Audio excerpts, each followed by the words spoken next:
Subscribe to my channel for more videos and press the bell icon for latest updates. बिस्मिल्लाहिर्रहमानिर्रहीम। My dear student, अस्सलाम वालेकुम। My dear student, आज हमने जो topic discuss करना है वो एक्सक्रीशन इन कॉकरोच है, excretion in vertebrates and excretion in humans है। हमने एक्सक्रीशन का टॉपिक स्टार्ट किया डिफरेंट ऑर्गेनिज्म के अंदर एक्सक्रीशन कैसे होती है। वो पहले 3-4 ऑर्गेनिज्म है उसमें हम डिस्कस कर चुके थे, जैसे excretion in hydra, excretion in planaria, excretion in earthworm. आज हमने एक्सक्रीशन इन कॉकरोच को डिस्कस करना है। एक्सक्रीशन इन कॉकरोच को डिस्कस करने से पहले आपने 2 बातें जहन में रखनी है। कॉकरोच जिस फाइलम से बिलोंग करते हैं उसको हम आर्थ्रोपोड कहते हैं, और जिस क्लास से बिलोंग करते हैं उसको इंसेक्टा कहा जाता है। तो ये फर्स्ट ईयर के अंदर हम डिटेल से फाइलम जो किंगडम एनिमिलिया वाला चैप्टर है उसमें डिस्कस कर चुके हैं कि आर्थ्रोपोड्स क्या हैं, इंसेक्टा क्या है। अब ये जितने भी आर्थ्रोपोड्स हैं, ये जितने भी इंसेक्ट हैं, इनके अंदर ख़ास किस्म की ट्यूब्यूल्स होती हैं जिन्होंने एक्सक्रीशन का फंक्शन परफॉर्म करना है। उन ट्यूब्यूल्स को मल्पीजियन ट्यूब्यूल्स कहते हैं, और ये बॉडी के जिस हिस्से से वेस्ट मटेरियल कलेक्ट करती हैं, जिस फ्लूइड से वेस्ट मटेरियल कलेक्ट करती हैं, उसको हीमोलिम्फ कहा जाता है। और हीमोलिम्फ जो कॉकरोच की बॉडी के अंदर डिफरेंट कैविटीज़ हैं उनके अंदर फ्लो कर रहा होता है। अब सवाल ये है कि हीमोलिम्फ कहते किसको हैं। ये हम फर्स्ट ईयर में डिटेल से डिस्कस कर चुके हैं। लिम्फ बॉडी फ्लूइड को कहा जाता है। ये वो बॉडी फ्लूइड है जो ब्लड से एक्स्ट्रा निकल के आ जाते हैं। अगर हम ह्यूमन बॉडी की बात करें, फिर हमारा लिम्फेटिक सिस्टम उस एक्स्ट्रा फ्लूइड को दोबारा किस में डालता है, ब्लड में डालता है, और हीम ब्लड से रिलेटेड है। कॉकरोच के अंदर हर वो ऑर्गेनिज्म जिसमें ओपन सर्कुलेटरी सिस्टम होता है, उसके अंदर उसका जो बॉडी फ्लूइड है वो ब्लड के तौर पे ही काम कर रहा होता है। इस वजह से इसको हम हीमोलिम्फ कहते हैं। और उसके बाद हीमोलिम्फ जिन बॉडी कैविटीज़ के अंदर फ्लो करता है उसे साइनोसिस कहते हैं। साइनोसिस लफ्ज़ी मतलब क्या, कैविटी। तो आप ये कह सकते हैं कि कॉकरोच के अंदर या इंसेक्ट्स के अंदर एक स्पेशलाइज्ड किस्म की ट्यूब्यूल्स हैं, उनको मल्पीजियन ट्यूब्यूल्स कहा जाता है। और जो मल्पीजियन ट्यूब्यूल्स हैं उसका काम ये है कि साइनोसिस में जो हीमोलिम्फ फ्लो कर रहा है उससे वेस्ट मटेरियल को कलेक्ट करना। अच्छा, ये डायग्राम जो है कॉकरोच की, आप लोगों ने digestive system of cockroach first year में भी डिस्कस की है हम। अब इसकी डायग्राम आपको नज़र भी आ रही है। तो ये वाली जो डायग्राम है ये आप लोगों ने फर्स्ट ईयर में डाइजेस्टिव सिस्टम ऑफ कॉकरोच के अंडर उसको स्टडी किया है। इसमें बाकी सारे पार्ट्स जो आपको नज़र आ रहे हैं, जैसे एसोफेगस आपको नज़र आ रहा है, क्रॉप आपको नज़र आ रहा है, गीजर्ड आपको नज़र आ रहा है, हेपेटिक सीकी आपको नज़र आ रही है, मिड गट आपको नज़र आ रही है। अब ये सारे पार्ट हैं, इनके डिफरेंट फंक्शन वो सारे के सारे डाइजेस्टिव सिस्टम से रिलेटेड। लेकिन इस डायग्राम में जो ख़ास किस्म के ट्यूब्यूल्स हैं जिनको हम मल्पीजियन ट्यूब्यूल्स कहते हैं, इसका फंक्शन फर्स्ट ईयर में मेंशन नहीं किया गया था क्योंकि ये डाइजेस्टिव सिस्टम से रिलेटेड नहीं है। इसका काम एक्सक्रीटरी सिस्टम से रिलेटेड है। जैसे यहाँ मैंने ड्रा भी किया है कि ये जो आपको मिड गट के एंड पर और हिंड गट के स्टार्ट में कुछ ख़ास किस्म की ट्यूब्यूल्स नज़र आती हैं, इनको हम कहते हैं मल्पीजियन ट्यूब्यूल्स। बेसिकली इनका फंक्शन क्या है? इनका फंक्शन है ये जो हीमोलिम्फ है बॉडी की मुख्तलिफ कैविटी या साइनोसिस में मूव कर रहा है, इससे वेस्ट मटेरियल को कलेक्ट करना। तो मल्पीजियन ट्यूब्यूल्स को जब हम डिफाइन करते हैं, they are the terrestrial arthropod. जो टेरेस्ट्रियल आर्थ्रोपोड्स हैं, ख़ासतौर पे जो इंसेक्ट की फैमिली से बिलोंग करते हैं, उनके अंदर स्पेशलाइज स्ट्रक्चर मौजूद है जिनका काम दे आर एडॉप्टेड, उनके पास ये एडॉप्टेशन मौजूद हैं, ये करैक्टर मौजूद है टू कलेक्ट, कि उन्होंने इकट्ठा करना है excretory product from the haemolymph. Haemolymph क्या है? वो फ्लूइड जो कॉकरोच की बॉडी में सर्कुलेट कर रहा है, जिसने ब्लड का काम भी करना है, बॉडी फ्लूइड का काम भी करना है, इंटरस्टिशियल फ्लूइड का। और ये किस में मूव कर रहा है? साइनोसिस के अंदर, कैविटीज़ के अंदर। तो ये मुख्तलिफ किस्म की ट्यूबुलर स्ट्रक्चर के ज़रिए से वेस्ट इसको कलेक्ट किया जाता है। इन वेस्ट को हम कहते हैं, इन ट्यूब्यूल्स को हम कहते हैं मल्पीजियन ट्यूब्यूल्स। तो आप ये कह सकते हैं आर्थ्रोपोड और इंसेक्ट के अंदर हीमोलिम्फ में मौजूद जो साइनोसिस में मूव कर रहा है, हीमोलिम्फ उससे वेस्ट मटेरियल को कुछ सस्पेंडेड ट्यूबुलर स्ट्रक्चर के ज़रिए से कलेक्ट किया जाता है। उन ट्यूबुलर सिस्टम को हम मल्पीजियन ट्यूब्यूल कहते हैं। और अगर आप देखें कि जो डायग्राम है डाइजेस्टिव सिस्टम ऑफ कॉकरोच की, ये डाइजेस्टिव सिस्टम के साथ ही हम ड्रा करते हैं। तो यही बात यहाँ लिखी गई है कि हमारे पास जो इंसेक्ट हैं, ये एनिमल का वो ग्रुप है जिसमें एक्सक्रीटरी सिस्टम उसके डाइजेस्टिव सिस्टम के साथ लिंक है। इसके अलावा जितने भी एनिमल हैं टोटली डाइजेस्टिव सिस्टम अलहदा है, एक्सक्रीटरी सिस्टम अलहदा है। तो these are the only structure, ये वाहिद स्ट्रक्चर हैं जो एक्सक्रीटरी सिस्टम के अंदर आते हैं in animal kingdoms that are associated with the digestive tract. तो ये एक्सक्रीटरी सिस्टम वाहिद एक्सक्रीटरी सिस्टम है आर्थ्रोपोड्स के अंदर, इंसेक्ट के अंदर, जिसकी एसोसिएशन, जिसकी अटैचमेंट किसके साथ मौजूद है? डाइजेस्टिव सिस्टम के साथ मौजूद है। अब ये काम कैसे करते हैं? सबसे पहले हीमोलिम्फ के अंदर मेटाबॉलिज्म होता है, हीमोलिम्फ के अंदर वेस्ट मटेरियल प्रोड्यूस होता है। अब वो waste material epithelial lining of tubules, अब एपिथेलियल लाइनिंग से क्या मुराद? जैसे एक ट्यूब्यूल्स है, ये जो इसकी कवरिंग है ये इसकी एपिथेलियल लाइनिंग कहलाती है, और इसके अंदर जो खाली जगह है वो ल्यूमन कहलाती है। तो आप ये समझ लें कि हीमोलिम्फ से मटेरियल इकट्ठा होता है, एपिथेलियल लाइनिंग को क्रॉस करता है और ल्यूमन में आ जाता है, पहला काम। अब ल्यूमन से, ये ल्यूमन सारी ट्यूब्यूल्स की ओपन होती है हिंडगट में, हिंडगट से चला जाता है रेक्टम के अंदर। तो यही बात लिखी हुई है, epithelial lining of tubules transport solute from haemolymph to the lumen of tubules. Lumen से क्या मुराद है? किसी पाइप की, किसी ट्यूब्यूल्स की जो अंदर खाली जगह है वो उसकी ल्यूमन कहलाती है। फिर जो फ्लूइड है वो हिंडगट के पास जाता है और हिंडगट से रेक्टम में चला जाता है। अच्छा, जब रेक्टम में चला जाता है तो रेक्टम के अंदर जो एक्स्ट्रा साल्ट एंड वाटर दोबारा हीमोलिम्फ में रीएब्जॉर्ब कर दिए जाते हैं। आगे इसकी इंपॉर्टेंस क्या है ये भी अभी हम डिस्कस कर लेते हैं। पहले आपने ज़हन में रखना है कि reabsorption of water and salt occur in the rectum, ये ऑब्जेक्टिव में आ सकता है कि कॉकरोच के कौन से बॉडी पार्ट के अंदर absorption of water and salt होती है। अच्छा, जब वाटर निकल जाएगा तो जितना ज़्यादा सॉल्वेंट निकलता जाता है चीज़ उतनी कंसनट्रेटेड होती जाती है। अगर बहुत ज़्यादा सॉल्वेंट निकल जाए तो वो सॉलिड में कन्वर्ट हो जाती है। तो इस वजह से कॉकरोच के अंदर जब वेस्ट मटेरियल बनता है, nitrogenous waste are excreted as solid excreta, वो एक्सक्रीटरी प्रोडक्ट सॉलिड की शक्ल में रिलीज होती है। और ये बात हम डिस्कस कर चुके हैं excretory product with relation to habitat वाले टॉपिक के अंदर। सबसे ज़्यादा जो डाइल्यूटेड यूरिन प्रोड्यूस करवाते वो अमोनिया करवाते हैं, क्योंकि उसके साथ लार्ज अमाउंट ऑफ वाटर निकलता है। 500 ml हमने डिस्कस किया। उसके बाद लिटिल बिट कंसनट्रेटेड जो यूरिन प्रोड्यूस करवाता है वो यूरिया करवाते हैं, उसके साथ 50 ml। और हमने कहा था कि यूरिक एसिड के साथ only 1 ml of water excrete होता है।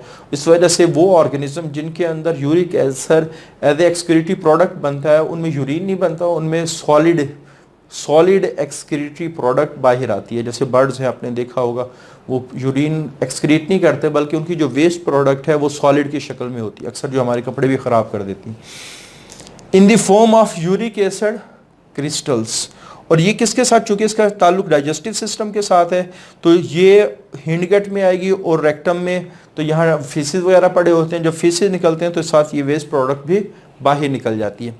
अब रीअब्जॉर्प्शन ऑफ वाटर करवाई गई तो इसका मतलब ये हुआ कि कॉकरोच के पास या इंसेक्ट के पास वाटर को स्टोर करने की एबिलिटी है, और जिस ऑर्गेनिज्म में भी वाटर को स्टोर करने की एबिलिटी हो वो एक्यूट शॉर्टेज ऑफ वाटर वाले इन्वायरमेंट में इजीली सर्वाइव कर सकते हैं।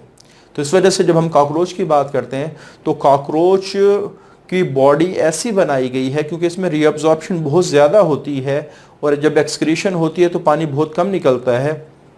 तो जितने भी इंसेक्ट हैं वो सारे आप कह सकते हैं जो एक्यूट शॉर्टेज वाले इन्वायरमेंट है, जैसे आप कह सकते हैं हवा है या सहरा है, डिज़र्ट वगैरह हैं या संगलाक पहाड़ हैं जहाँ पानी बहुत कम है, तो ऐसे इन्वायरमेंट के अंदर ये आसानी से रह सकते हैं।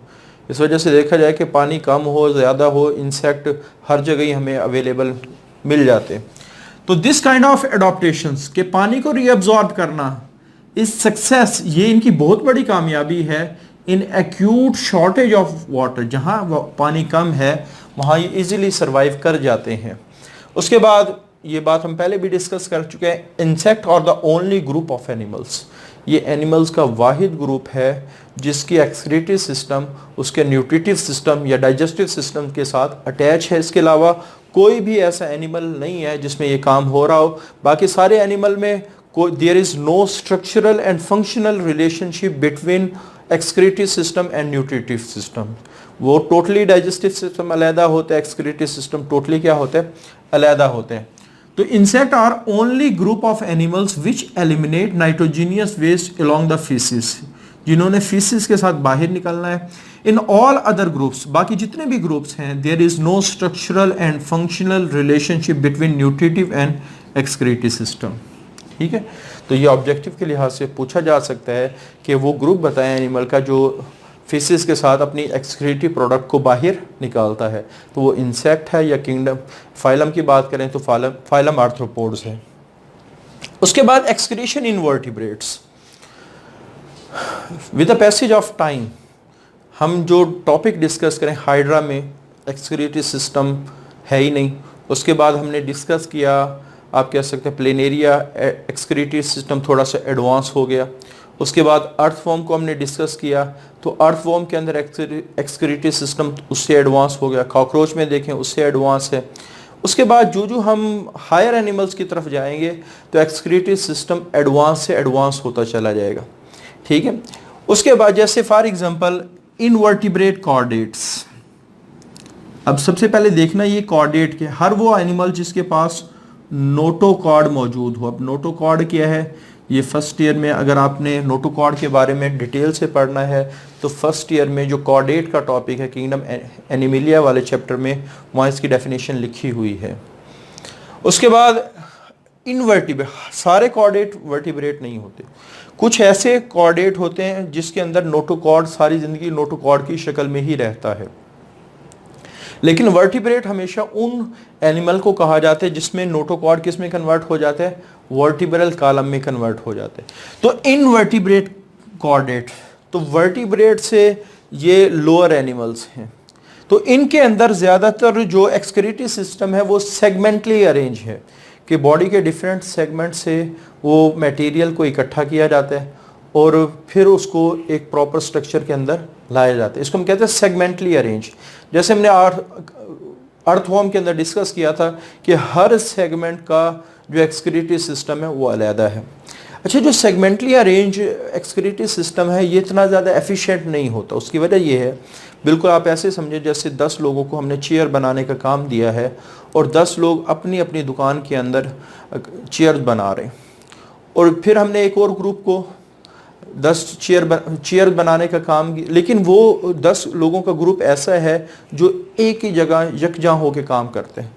तो ये तो कॉमन सेंस हमारी कहती है कि वो लोग जो इकट्ठा काम कर रहे हैं वो हमेशा एफिशिएंटली काम करेंगे और बेहतर तरीके से काम करेंगे और ज़्यादा काम करेंगे। लेकिन वो लोग जिनका काम इंडिविजुअल लेवल पे है, हर कोई अपना अपना काम कर रहा है, तो उसके अंदर इतनी एफिशिएंसी, हालांकि काम होगा, ज़्यादा भी होगा, लेकिन उतना नहीं होगा जितना वो ग्रुप की शक्ल में काम करे। तो इसी तरह आप ये समझ लें कि जिन ऑर्गेनिज्म में सेगमेंटली अरेंज एक्सक्रीटरी सिस्टम है तो हर सिस्टम थोड़ा थोड़ा काम कर रहा है।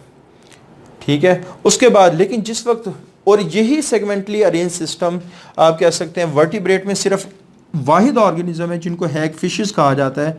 तो ये फिश की सबसे पहली क्लास है हैग फिशेस, जिनको प्रिमिटिव वर्टिब्रेट्स, क्योंकि फिश जो सबसे पुराने वर्टिब्रेट हैं वो फिशेस हैं, और फिशेस में जो सबसे पहली क्लास वो हैग फिशेस की है, इस वजह से इनको कहा जाता है they are the primitive vertebrates. तो दे हैव किडनी, इनके पास किडनी होते हैं और किडनी के साथ सेगमेंटली अरेंज ट्यूब्यूल्स होती हैं।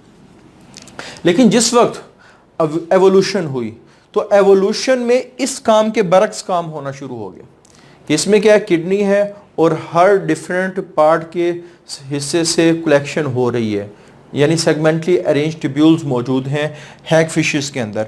लेकिन जब कॉन्ट्रास्टिंग डेवलपमेंट, इसके बरक्स काम हुआ एवोल्यूशन ऑफ अदर वर्टिब्रेट्स, जो हायर वर्टिब्रेट्स हैं उनमें इस काम के बरक्स थोड़ा सा काम हुआ। वो काम क्या था, appearance of the kidney, kidney बने और किडनी के अंदर ही सारा काम होने लगा। ठीक है, और किडनी के अंदर काफ़ी सारी ट्यूब्यूल्स आई, किडनी की नॉट सेगमेंटली अरेंज, लेकिन वो बॉडी के डिफरेंट सेगमेंट के साथ अटैच नहीं है, बल्कि वो सारी किडनी के अंदर ही मौजूद हैं। यानी आप कह सकते हैं सारा काम एक ग्रुप की शक्ल में एक बिल्डिंग के नीचे होना शुरू हो गया, जिससे एफिशिएंसी बढ़ना शुरू हो गई, और साथ उसके साथ ब्लड कैपिलरीज के एक बहुत ही डेंस नेटवर्क अटैच हो गया, जिसने रीएब्जॉर्प्शन की प्रॉपर्टी को और यूरिन फॉर्मेशन की प्रॉपर्टी को बहुत ज़्यादा इन्हेंस कर दिया। तो एवोल्यूशन जो जो होती गई, प्रोसीड करती चली गई, जो एक्सक्रीटरी सिस्टम है वो बेहतर से बेहतर होता चला गया, और सबसे ज़्यादा हाईली डेवलप एक्सक्रीटरी सिस्टम की अगर बात करें तो वो ह्यूमंस के अंदर है। तो ह्यूमंस के अंदर एक्सक्रीटरी सिस्टम को डिस्कस करने से पहले हमने डिस्कस करना है ह्यूमन के अंदर वेस्ट कैसे प्रोड्यूस होता है। आपको फर्स्ट चैप्टर का फर्स्ट पेज फर्स्ट ईयर का याद होगा, तो उसमें हमने लिविंग ऑर्गेनिज्म की कैरेक्टरिस्टिक को डिस्कस किया था। उसमें एक कैरेक्टरिस्टिक ये भी थी कि हर लिविंग ऑर्गेनिज्म को जिंदा रहने के लिए they carry out and control numerous chemical reactions, कि हर ऑर्गेनिज्म को ज़िंदा रहने के लिए अपनी बॉडी के अंदर केमिकल रिएक्शन करवाने पड़ते हैं, मेटाबॉलिज्म करवाना पड़ता है। तो यही बात यहीं से स्टार्ट की गई है कि सबसे पहले हम देखेंगे ये कि ह्यूमंस के अंदर वेस्ट प्रोड्यूस कैसे होता है, considering the chemical basis of life. Life को ज़िंदा रखने के लिए केमिकल रिएक्शन का होना ज़रूरी है, केमिकल कंपोनेंट का होना ज़रूरी है, और फिर लाइफ को मेंटेन करने, इट्स सस्टेनेबिलिटी का मतलब कि लाइफ को मेंटेन करने के लिए ज़रूरी है कि उसकी बॉडी में मुसलसल केमिकल रिएक्शन हो रहे हों। और जब केमिकल रिएक्शन होते हैं तो लाजमी नहीं है कि हर दफ़ा यूज़फुल प्रोडक्ट ही बने, उसके साथ काफ़ी हद तक वेस्ट प्रोडक्ट भी बनती है। तो वो वेस्ट जो मेटाबॉलिक रिएक्शंस के बाद बनते हैं उनको मेटाबॉलिक वेस्ट कहा जाता है। तो ये बहुत ही इंपॉर्टेंट शॉर्ट क्वेश्चन है कि व्हाट आर मेटाबॉलिक वेस्ट। जैसे डिफरेंट मेटाबॉलिक वेस्ट आपकी बुक में दिखाए गए हैं कि जैसे अमाइनो एसिड का जब मेटाबॉलिज्म होता है यूरिया प्रोड्यूस होता है, न्यूक्लिक एसिड का जब मेटाबॉलिज्म होता है यूरिक एसिड प्रोड्यूस होता है। इसी तरह मसल क्रिएटिन, अब ये दोनों चीज़ें तो आप जानते हैं। मसल क्रिएटिन क्या है, हमारे मसल्स के अंदर ये सोर्स ऑफ एनर्जी है कि जब हमारे मसल के अंदर एरोबिक रेस्पिरेशन जो सोर्स ऑफ एनर्जी है वो कम पड़ जाती है, तो मसल की बॉडी में एक और कंपाउंड सेव होते हैं जिसे हम क्रिएटिन फॉस्फेट कहते हैं, जो अपनी फॉस्फेट को एडीपी को देके उसको एटीपी में कन्वर्ट करते हैं। और जब इसका मेटाबॉलिज्म होता है उससे एक वेस्ट प्रोड्यूस होती है जिसका नाम है क्रिएटिनिन। यहां आपने थोड़ा सा गौर से देखना है कि क्रिएटिन ये यूजफुल प्रोडक्ट है, क्रिएटिनिन एक वेस्ट प्रोडक्ट है। इसी तरह जब HB ब्रेकडाउन होता है, हीमोग्लोबिन जब ब्रेकडाउन होता है उसकी वजह से बिलीरोबिन्स बनता है। इसी तरह बॉडी में अगर इन्फेक्शन वगैरह हो जाए तो काफ़ी सारे टॉक्सिन प्रोड्यूस होते हैं, या फिर बाहर से कैसे जैसे कोई खेत वगैरह में से गुजर रहा हो, स्प्रे उसकी बॉडी में चला गया, या किसी ने ड्रग्स ले ली। तो ये डिफरेंट किस्म के ऐसी चीज़ें हैं जो, ये सारी चीज़ें ऐसी हैं अगर बॉडी में रहें तो it is harmful for the body, ये बॉडी के लिए नुकसानदेह है। इस वजह से इट शुड बी एक्सक्रीटेड, इसको बाहर निकलना चाहिए। दी शुड बी एक्सक्रीटेड, इन सब को बाहर निकलना चाहिए। ठीक है, तो आप कह सकते हैं ये जो प्रोसेस है जिसके अंदर ये सारी वेस्ट प्रोडक्ट इससे बाहर निकल रही होती हैं, इसको हम एक्सक्रीशन कहते हैं। अब ह्यूमन बॉडी के अंदर एक्सक्रीशन होती कैसे? अगर एक्सक्रीशन का लफ्जी मतलब देखा जाए तो एक्सक्रीशन का लफ्जी मतलब ये है किसी चीज़ को बाहर निकालना, ये लफ्जी मतलब है। लेकिन जिस वक्त हम बायोलॉजिकल पॉइंट ऑफ व्यू से एक्सक्रीशन को देखते हैं तो ये इसका मतलब है द रिमूवल और elimination of metabolic waste, particularly nitrogenous waste, इसको हम कहते हैं एक्सक्रीशन। कि वेस्ट को बाहर निकाले, ये एक्सक्रीशन कहलाते हैं। तो एक क्वेश्चन आता है कि स्किन क्या एक्सक्रीटरी ऑर्गन है या नहीं? हालांकि हम देखते हैं कि स्किन से दो चीज़ें बाहर निकल रही होती है, अक्सर स्वेटिंग हो रही होती है, पसीना बाहर आ रहा होता है, अक्सर जो हमारी स्किन है इसके ऊपर चिकनाई वगैरह होती है। तो ये दोनों चीज़ें स्किन से बाहर आती हैं, तो ऐसे लगता है कि जैसे स्किन भी एक्सक्रीशन कर रही है। लेकिन जब हम इसकी biological in the context of definition of excretion के अंडर हम इसको जब स्टडी करते हैं तो स्किन एक्सक्रीटरी ऑर्गन नहीं कंसिडर की जाती। उसकी वजह क्या है?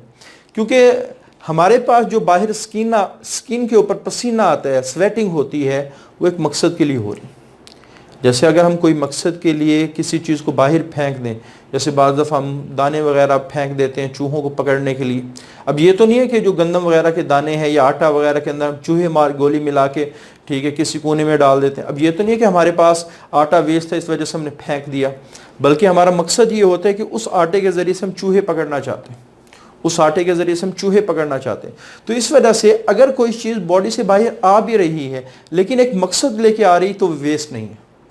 जाहिर बात है, ये सिंपल सा कॉमन सेंस वाली बात है कि जो मकसद लेकर जो चीज़ मकसद रखती हो वो वेस्ट कभी नहीं कहलाती। तो हमारा जो स्वेटिंग का प्रोसेस एक मकसद रखता है कि इसने हमारी बॉडी को ठंडा रखना है जब टेम्परेचर ज़्यादा हो, तो it is for thermo regulation. जो सेबेशियस ग्लैंड है जिससे सेबम रिलीज़ होना है, जिससे क्या रिलीज़ होना है, सेबेशियस ग्लैंड से सेबम रिलीज़ होना है। तो सेबम हमारी बॉडी, हमारी स्किन को माइक्रो ऑर्गेनिज्म से प्रोटेक्शन देता है। तो अब ये जो दो चीज़ें कि removal of water and salt from the skin for the purpose of thermo regulation and removal of sebum from the sebaceous gland protection against the micro organism, अब दोनों चीज़ें एक मकसद लेके आ रही हैं। तो मकसद लेके कोई चीज़ आए वेस्ट नहीं। अच्छा, इसका सबसे बड़ा सबूत ये है, जैसे यूरिन वेस्ट प्रोडक्ट है, सारे मानते हैं, उसमें यूरिया है, उसमें काफ़ी सारे यूरिक एसिड वगैरह है, क्रेटिनिन वगैरह है, तो वो सारे मानते हैं यूरिन वेस्ट प्रोडक्ट है। तो यूरिन सर्दियों में भी प्रोड्यूस होता है, यूरिन गर्मियों में प्रोड्यूस होता है। लेकिन सर्दियों में हमें पसीना क्यों नहीं आता? क्योंकि जो पसीना है वो वेस्ट नहीं है बल्कि एक मकसद के तहत बाहर निकलता है। तो इस वजह से स्किन से जितनी भी चीज़ें बाहर आती हैं वो चूँकि एक मकसद के तहत बाहर आते हैं, एक मकसद लेके आती हैं, एक फंक्शन लेके आती हैं। इस वजह से कोई चीज़ जो फंक्शन रखती है, जो बॉडी के लिए फंक्शन परफॉर्म कर रही है, वो कभी भी वेस्ट के ज़ुमरे में नहीं आती। तो skin is not considered as a excretory organs. तो ये बहुत ही इंपॉर्टेंट शॉर्ट क्वेश्चन है, ये 3-4 दफ़ा बोर्ड के पेपर में आ भी चुका है। इस वजह से इस क्वेश्चन को आपने अच्छी तरह जहन में रखना है। तो ये आज का हमारा टॉपिक है, एक्सक्रीशन इन ह्यूमन वाला टॉपिक हमने स्टार्ट कर दिया है। इस डिफरेंट जो एक्सक्रीटरी ऑर्गन्स हैं वो हम जो ह्यूमंस के अंदर एक्सक्रीशन से रिलेटेड है, जो आपकी बुक में मेंशन किए गए हैं, तो उनको हम डिस्कस करेंगे with the passage of time. ठीक है, तो आज के लिए इतना ही। अल्लाह हाफ़िज़। Subscribe to my channel for more videos and press the bell icon for latest updates.